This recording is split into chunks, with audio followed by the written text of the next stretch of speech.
আমি সময়ের চাকা ঘুরিয়ে স্বৈরাচার শেখ হাসিনার অন্তিম দিন 5 অগাস্টে আমরা ফিরে যাব। দৃশ্যপট 1,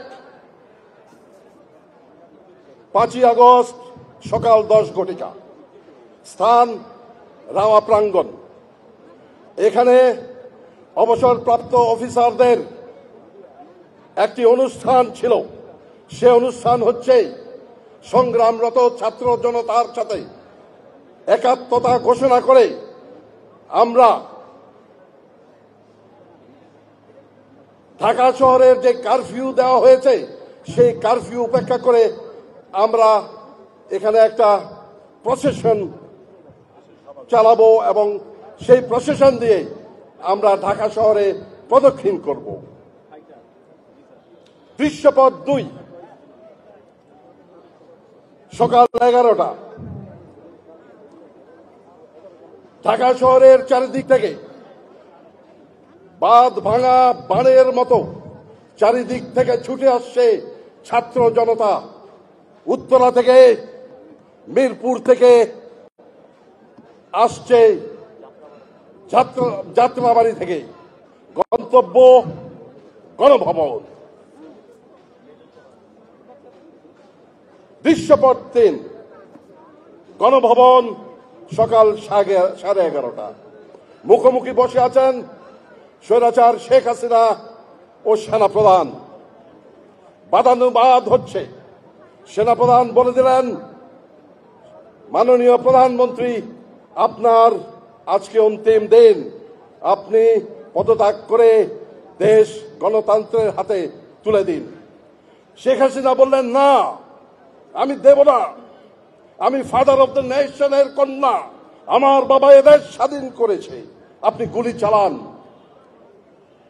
সেনাপ্রধান বললেন, মাননীয় প্রধানমন্ত্রী, আপনি দেশে এখন কি হচ্ছে আপনি জানেন না, আপনি 4 দেওয়ালের মধ্যে অন্তরীণ, আসুন দেখি দেশে কি হচ্ছে। সেনাপ্রধানের নির্দেশে গণভবনের ওয়াল স্ক্রিনে টেলিভিশনের পর্দা ফুটে উঠল।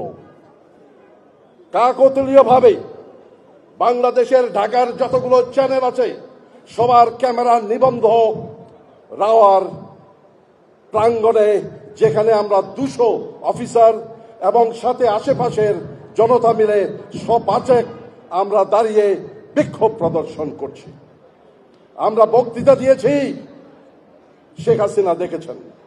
আমরা যখন এখান থেকে মিছিল নিয়ে রাওয়া থেকে বেরিয়ে জাহাঙ্গীর গেটের দিকে অগ্রসর হচ্ছি, তখন আমার কাছে একটা টেলিফোন আসলো চট্টগ্রাম থেকে, আমার এক সহকর্মী। আমি বললাম, হ্যালো। বলে, স্যার, আপনাদেরকে লাইভ আমরা ক্যামেরায় দেখতে পাচ্ছি। আমি বললাম, তাই নাকি? বলে, জি স্যার। তো এখন কি আপনাদেরকে দেখে ঘরে আর কেউ নাই স্যার, চট্টগ্রামের সবাই রাস্তায় নেমে এসেছে।